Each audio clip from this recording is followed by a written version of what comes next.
जब इंसान पैदा हुआ, जब उसने आंख भी पूरी तरह ना खोली थी, तब उसके कानों में लोरियों की आवाज़ गई। लोरियां माँ गाती थी, साथ में बैठी हुई दादी नानी गाती थी।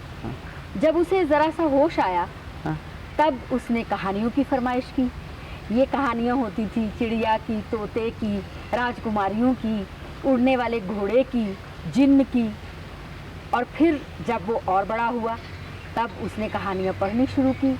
ये कहानियाँ थी लोगों के दुखों की, सुखों की, कुरीतियों की जो समाज में फैली हुई थी, और मोहब्बत की कहानियाँ। ये कहानियाँ जो हमारे लिए जिन लोगों ने लिखी, उनमें से उर्दू की मशहूर और मरूफ कहानीकार मोहतरमा इस्मत चुगताई साहिबा आज हमारे साथ हैं। इस्मत चुगताई साहिबा को हम सब लोग प्यार से आपा कहते हैं, और आपा के यहाँ सबको बहुत प्यार मिलता है, भले ही वो 90 बरस का जवान हो या 9 बरस का बूढ़ा, औरत हो या मर्द हो। जो भी उनके यहाँ उनकी बज़्म में जाता है, उसको भरपूर प्यार मिलता है।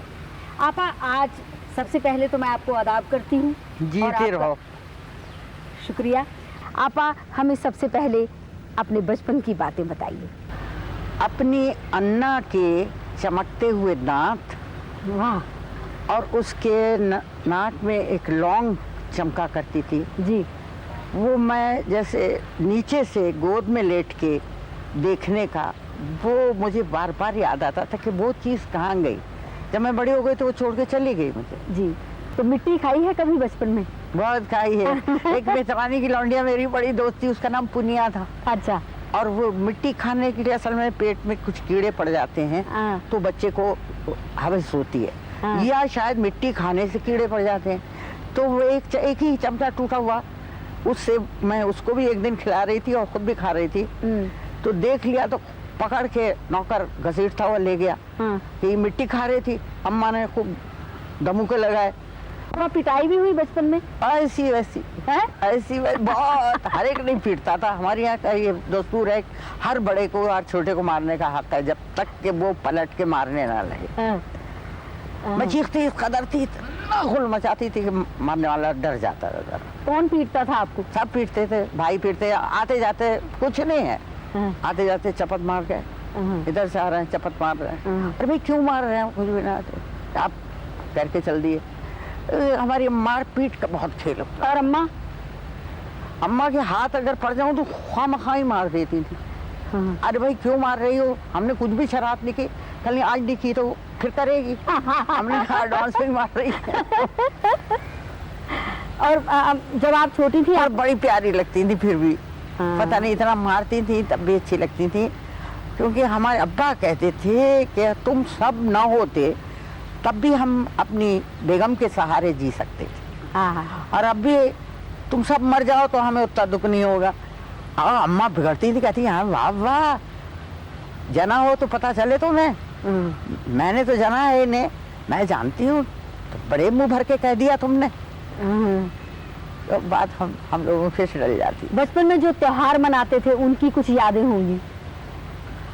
त्योहार, हमारे यहाँ के त्योहार तो ये बकरे कटे तो मुझे बहुत बुरा लगा। ईद भी अच्छा लगता था, तो दिवाली वगैरह ये बड़े अच्छे त्योहार थे, मनाते थे। लेकिन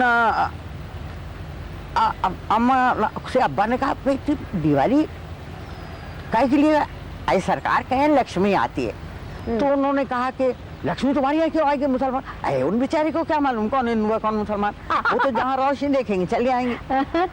अब चुप रह जाते थे।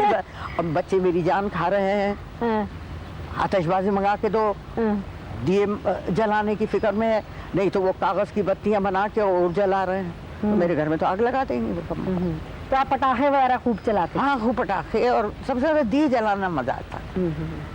और होली? होली तो कौन कीचड़ से खेलनी शुरू कर दी, तो फिर अम्मा ने रंग मंगा के देने शुरू किए।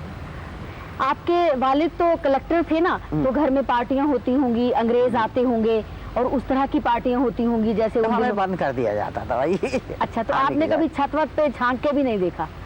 हाँ, देखते थे, कुछ लोग बैठे होते थे, कुछ समझ में नहीं आता था। छोटी थी ना तब का। हाँ, छोटी थी। आपके बड़े भाई साहब अजीम बेग चुगताई के नाम से मशहूर थे, बड़ी कहानियां, नॉवेल वगैरह उन्होंने लिखे, उनके बारे में क्या याद आता? वो बीमार पड़े रहते थे तो हमें उधर जाने की इजाज़त नहीं थी। उनको टीबी हो गई थी बहुत छोटी उम्र। उस वक्त तो टीबी का कोई इलाज भी नहीं था। इलाज भी नहीं था, मगर अब्बा ने जिला लिया, उन्हें गांव भेज दिया। अच्छा। एक गांव खरीद के संदीले में और वहाँ भेज दिया और कहा कि बस जंगल में रहो, फल खाओ, फूल और वो ताज़ा तरकारियाँ खाओ। वहाँ से आए बेहद तंदुरुस्त होके, कल हमारी शादी कर दो। आपा, आप अलीगढ़ यूनिवर्सिटी में पढ़ी हुई हैं, आपके साथ सरदार भाई की बीवी भी थी और मुझसे छोटी है। हाँ, चूँकि बहुत कम लड़कियां होती थीं कॉलेजेस में उस वक्त, तो जब आप इकट्ठी कहीं जाती होंगी तो क्या आपको कोई हिजाब आता था या बुर्का नहीं, मुझे हिजाब ऐसी तैसी हिजाब की मैंने कभी हिजाब ही नहीं है। मैं बुर्का, एक दफ़े भाई की शादी थी तो अम्मा ने कहा बुर्का नहीं ओढ़ेगी तो हम ले नहीं जाएंगे, तो जोधपुर जाना था। तो मैंने बुर्का ओढ़ा, मेरे भाइयों ने बहुत चढ़ाया।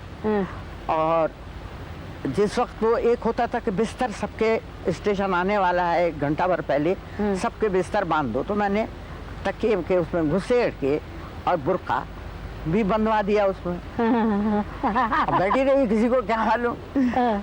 जब बन गया, जब उतरने के लिए बड़ी देर पहले खड़े हो जाते हैं और उसके ऊपर जो बनता है तो एक बंडल बनाओ, एक आने में खुली ले जाए ताकि उसमें सबके बिस्तर और सबके जूते वूते सब बंधे हुए होते हैं। उसमें बन गया और उसके ऊपर बड़ा सख्त जाल बनाना पड़ता है रस्सी का, बड़ा मुश्किल होता है। उसको खोलने में घंटे लगते हैं, बांधने में भी घंटों लगते हैं। तो जब बहुत ढूंढा तो मैंने कहा शायद वो इसमें बंध गया है। पिटी खूब, शायद क्या सचमुच बंधा होगा। मेरे भाइयों ने कहा दिया तुझे बुर्का ओढ़ना पड़ेगा। मैं बगैर बुर्का चादर ओढ़ी। मैंने कहा चादर की शर्त नहीं थी, 4 आने शर्त थी, 4 आने मिले मुझे। आपा, उन दिनों आज़ादी का जुनून सब पे छाया हुआ था, तो गांधी जी बहुत बड़े उसके रहनुमा थे, एक देवता की हैसियत सी थी उनकी, तो गांधी जी से आपकी मुलाकात तो हुई होगी। एक मीटिंग में हमारी एक टीचर थी, बहुत अच्छी थी, उन्होंने कहा हम तुम्हें ले चलेंगे गांधी जी के दर्शन के लिए। तो हम गए, 10 लड़कियां हम गए और ऐसा गला भरा हुआ था, ऐसा अब तो लीडर होते हैं, बच्चे बैठे रहते हैं टीवी पे, उस जमाने में हम लोगों के आंसू निकल रहे थे। तो हमने ऑटोग्राफ जो ली तो उन्होंने देखा, उन्होंने कहा मैं दस्तखत नहीं करूँगा, मैं सबसे आगे थी, मैं दस्तखत नहीं करूँगा, आप लोग विदेशी कपड़ा पहने। अरे बाप रे, फिर क्या करें? तो हम पिछाटे तो एक साहब आए, वो कहने देखो पास ही पंडाल लगा हुआ है, उसमें खद्दर की तुम्हें साड़ियाँ मिल जाएंगी। तो हम वहाँ गए और उन्होंने एक छोटा सा पर्दा वर्दा पड़ा हुआ क्यूबिकल था, उसमें जाके हमने वो साड़ियाँ बांध दी, ब्लाउज पेटीकोट तो वही रहे, अपनी साड़ियों को बंडल बना लिए और निकल लिया। 1.5 रुपए 2 रुपए साड़ियाँ थी, हर एक ने खरीद ली। फिर जो आई तो फौरन पहचान गए, पर अब मैं दस्तखत करूँगा। तो जब वो दस्तखत कर रहे थे तो मैंने उनका एक उंगली ऐसे ली, किताब की उंगली उनके हाथ से छूट जाए। हाय हाय, क्या जज्बे थे। बार आपने जब जोधपुर जाके उतरी थी तो खादी की साड़ी पहने हुए उतरी थी, आपने तो सोचा होगा बड़ी मालाएं पड़ेंगी, जय जयकार होगी, और उल्टा हो गया। हाँ, ये हुआ कि खद्दर पहनना शुरू कर दिया तो बड़े फख्र से पहनते थे। तो एक दफा जब हम जोधपुर उतरे तो हमने देखा कि एक सिपाहियों की कतार खड़ी है और उसके आगे इंस्पेक्टर पुलिस जो खड़े हैं वो हमारे खालू थे। उन्होंने देखा तो उन्होंने एकदम मुड़ के कहा और सिपाही क्विक मार्च करके चले गए और वो भी उनके पीछे चले गए। पता नहीं क्या हुआ, हमने कहा ये क्या हुआ। हम उतरे, हमने इधर उधर देखा तो स्टेशन मास्टर वगैरह कुछ लोग खड़े रहे थे, वो भी मुड़ के चले गए। तो हम कुछ नहीं, हम वहाँ से बाहर निकले, हमने कोई हमें रिसीव करने भी नहीं था, हमने खबर ही नहीं की थी। तो हम तांगे बैठ के वहाँ पहुँचे तो देखा कि वही खालू बैठे हुए गुस्से में कहने लगे अरे हमारी नींदें उड़ी हुई हैं। उस जमाने में रियासत में कांग्रेस का असर न बढ़े इसलिए कांग्रेसी लोगों को आने की इजाजत नहीं थी। वो वहीं से स्टेशन से फुलेरे तक वहीं से उतार लिए जाते थे। मैं ये कैसे आ गई? मैंने तो बाद में साड़ी सुबह पहनी थी जब स्टेशन आने लगा था। तो मगर ये खादी पहने हुए साड़ी कैसे आ गई? तो खादी की साड़ी पहने बस। तो हमने पूछा क्या हुआ? कहना अरे कम बहुत। सुपरिंटेंडेंट से मैंने कहा कि ये मेरी भांजी है बेवकूफ़, ये खराब हो गई, तबाह हो रही है, मैं जाता हूँ। वहाँ बैठे हुए थे उससे। तो हमने कहा हमने तो कसम खा ली है और क्या अब खद्दर ही पहनेंगे। अच्छा, आप क्या खुशी होती थी आकर खद्दर पहन के। कितना अजीब लगता था कि हम बहुत बड़ी फौज के साथ चल रहे हैं। वाह वाह, बहुत अच्छा लगता था। अच्छा आपा, जब आप अलीगढ़ में पढ़ती थी तो मजाज भी तो उन दिनों वही थे? हाँ, उसकी बहन पढ़ती थी, 2 बहनें पढ़ती थी। और बहुत ही सफिया, जिसने इससे शादी की थी भाई, अख्तर भाई से। अख्तर, हाँ। सफिया अख्तर। शादी नहीं होती उस वक्त इन लोगों की। तो उसने एक दिन चुपके से आके कहा कि आपसे मजाज मिलना चाहिए। और मजाज की किताब आ गई थी, हंगती का आवारा फिरूं है, बस उसके ऊपर दीवानी थी लड़कियां। और वहाँ पे टेनिस कोर्ट के ऊपर रात को बिस्तर बिछा लिए जाते थे गर्मियों में, और गाई जाती थी और लड़कियां रोती थी, घर याद आते थे। कुछ महबूब होंगे, कुछ मंगेतर होंगे, वो याद आते थे। बहुत ही अच्छा समा बनता था। उससे सफिया ने एक दिन कहा कि अगर आप चलें तो हम मजाज आपसे मिलना तो तैयार है, हम मिलना चाहता है। तो हमने कहा भाई, हम अपने घर का छुट्टी लेके, हमारी मानी वहाँ रहती थी, मामू की का घर था। तो हमने ये कहा कि हम अपने मामू के यहाँ जा रहे हैं, और चले गए सफिया के साथ वहाँ मिलने मजाज से। खूब सुनी उसकी नज़में, बड़ा मासूम सा, भोला सा, सीधा सा इंसान था। तब आपने लिखना शुरू कर दिया था? नहीं, लिखना नहीं शुरू कर दिया था। जब तक लिखना शुरू करने ही वाली थी, एक कहानी छप गई थी जो कि कहीं की चुराई हुई थी। उसके बाद लिखना शुरू किया। आपा, जब आपकी शादी हुई तो आपका बहुत बड़ा नाम था। बदनाम बहुत थी। बदनाम वो तो लिहाफ की वजह से, बस उसी से, और क्या था। उसी ने इतनी शोहरत दिला दी कि जब उस पर मुकदमा चल रहा था तो उन्होंने कहा आप कोई नॉवेल लिख रही हैं? मैंने कहा हाँ, मैंने एक शुरू तो की है। और अक्सर मर्द जो हैं वो औरतों का नाम बड़ी आसानी से हजम नहीं कर पाते हैं, तो शाहिद साहब को आपके लिखने पे या किसी बात पे एतराज़ तो हुआ होगा? उसके ऊपर उसमें मैं अपनी आप बीती से शुरू की है, और फिर मैंने बहुत सी लड़कियों को उसमें और बहुत से कैरेक्टर्स को घेर लिया है। तो मैंने कहा मैंने शुरू किए। तो उन्होंने कहा कि हमें 2000 में आप हमें पूरी दे दीजिए, 1000 ये दीजिए। इसी वक्त उन्होंने लेके कॉन्ट्रैक्ट साइन कर लिया। अब 2000 उस जमाने में बहुत हुआ करते, तो मैं यकीन नहीं आया। उन्होंने नोटों की गड्डी दी, चेक वगैरह नहीं दिया। मैंने नोटों को ला के घर में मैंने यूँ फैलाए, 5000 के नोट। ऐसा कहीं सौदा हुआ है? शायद को बड़ा बुरा भी लग रहा है। और कह रहे जी क्या तुमने क्यों लिए? मैंने कहा क्यों नहीं? शाहिद भाई ने कहा हाँ, क्यों लिए? कहना नहीं, मुझसे आके कहती मैं बिजनेस करता, औरत को कैसे बर्दाश्त करे? औरत ना। तो आपके साथ कभी ऐसा नहीं हुआ कि शाहिद भाई ने कहा हो? तो इसी के ऊपर जिंदगी तल्ख हो गई। उन्होंने कंपनी बंद कर दी। हमने 5 फिल्में बनाई, बहुत पैसा था। मैं तो अपना पैसा रख लेती थी, उनके यार दोस्त सब पी गए और सब ने भड़का के मुझसे छुटवाया शाहिद। तो आपा, सबसे पहली फिल्म जो आपने बनाई वो जिद्दी थी क्या? हाँ, जिद्दी थी। उसमें किशोर ने भी गाया हुई थी। हाँ, किशोर छोटा सा था, कितना प्यारा लगता था, दुबला पतला छोटा सा था। इसके गाने की आवाज़ आया करती थी।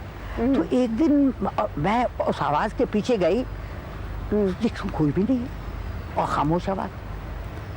कहाँ जाता है, क्या होता है? वहाँ असल में गड्ढे खुदे हुए थे पेड़ों के लिए, उनमें ये दुबक के बैठ जाए, दुबला पतला था। ऐसे हमने अशोक कुमार के सामने बात की। अरे कहने वो पगला है, मेरा छोटा भाई है, अच्छा गाता है, ठीक गाता है। हमने कहा हाँ, बड़ी अच्छी आवाज़ थी, बड़ी हॉन्टिंग लग रही थी। कहना हाँ, वो गाता है मगर मेरे सामने भी नहीं गाता, मेरे कहने से भी नहीं गाता। मगर हमने कहा हम इसे पकड़ेंगे। हमने उसको पकड़वाया हमने कहा गाएगा, थर थर कांप रहा और पसीने छूटा, इतना प्यारा लड़का था। बहुत ही मुझे उसके, बड़ा भोला सीधा पक्कड़ हंसौड़। अच्छा आपा, आपके घर में किशन चंद्र, मंटो, साहिर, मजरू सुल्तानपुरी, सरदार भाई, उस किस तरह की बात नहीं, किसी टॉपिक पर, गर्मा गर्म टॉपिक पर लड़ाइयाँ होती थी और बहसें होती थी। कोई मुखालफत कर रहा है, कोई मुआफ़क़त कर रहा है, कोई मिलाप करा रहा है कि अरे भाई लड़ो मत, झगड़ा मत करो, लो भाई ये खाओ ये पियो। बहुत मज़े की दावतें होती थी और उसमें मतलब झगड़े हो रहे थे, मगर उस झगड़ों में पर्सनल कोई बात नहीं। आपा, जितनी कहानियाँ आपने लिखी हैं उनके किरदार हमेशा अपने संग रहते हैं, तो क्या कभी आपको हॉन्ट करते हैं वो किरदार? नहीं, नए उन्हें धकेल देते हैं। मैं तो नए लोगों के साथ चलती हूँ। मैं तो आज कल की लड़की को देखती हूँ, जो भी मुझसे मिलने आती है, मैं कहती हूँ चोले हमें डालो, शादी इंडिपेंडेंट बनो पहले। आपको आपा कहानियाँ मिलती कहाँ से हैं? सड़कों पे से, घरों में से, हर जगह मिलती है, हर जगह कहानी है। क्या कभी कहानी चल के भी आती है आपके पास? हाँ, बहुत से लोग दे गए कहानियाँ, बहुत से लोगों से बातें की और 4-6 कैरेक्टर को एक कैरेक्टर में समो दिया तो वो एक मजबूत चीज बन जाती है। एक कैरेक्टर पे कहानी नहीं लिखी है, असली लिखी है, जैसे मजाज की लिखी है, के ऊपर लिखा है मैंने, तो वो तो यानी उसमें सच बोला है। वरना कहानी लिखते वक्त उससे मिलते हुए आप किरदार जमा करते रहते हैं दिमाग के कोने में। अच्छा आपा, जो आपके साथ कहानी लिखने वाले लोग आपके दोस्त थे, उनमें से आप किसी से बहुत ज्यादा मुतासिर हुई? सब मेरे बड़े प्यारे दोस्त थे। मंटो से मैं सबसे पहले मिली, फिर कृष्ण, बेदी, आयश, इनसे मिली। इनके लेखन में आप किससे सबसे ज्यादा मुतासिर हुई? मैंने सबको उनकी जगह रखकर पसंद किया, एडमायर किया, लेकिन कॉपी किसी को नहीं किया। मैंने लिखने का ये सीखा कि लिखा कैसे जाता है, कैसे कहानी लिखी जाती है। इंग्लिश में भी ये पढ़ा था कि how to write a story, कैसे इंट्रोडक्शन होना चाहिए, फिर बॉडी होना चाहिए, फिर क्लाइमैक्स होना चाहिए, फिर एंड होना चाहिए। मैंने उन चीज़ों को भी ध्यान में रखा था। फिर इतनी कहानियाँ पढ़ी थी कि इनमें ये चीज़ें हैं, इस तरह से लिखना आना चाहिए, बस लिखना शुरू कर दिया। आप तो विदेशी लेखकों को भी बहुत पढ़ती हैं। बहुत पढ़ा। तो उनमें से कोई ऐसा लेखक जो आपको बहुत टच किया हो जिसने? Bernard Shaw. अच्छा। को सब कहते थे बर्नार्ड शॉ को मैंने घोला और पी गई। मैं उनके डायलॉग बोला करती थी। मैं मेरी बहुत सी कहानियों में बर्नार्ड शॉ के ख्यालात को मैंने चुरा के रखा है। मैंने बिल्कुल डूब गई थी बर्नार्ड शॉ में। तो मेरी तो चिड़ मुकर्रर हो गई थी अलीगढ़ में, बर्नार्ड शॉ कहती थी लड़कियां छेड़ने के लिए। तो आप बहुत देशों में घूमी हैं, यूरोप में गई हैं, अमेरिका गई हैं, फिर कई बार नहीं गई, मैं इंग्लैंड गई, रशिया गई हैं बहुत बार। रशिया तो 3 दफा, चीन भी हो आई हैं। चीन पहली दफे गए। तो उनमें से आपको कौन सा मुल्क अच्छा लगा? चीन में मेरे ख्याल में विजडम में, अकल और दानिश में, क्योंकि हमारी पुरानी मजहब की किताबों में लिखा है कि जाना है तो चीन को चलिए। विजडम का सोर्स किसी जमाने में चीन था।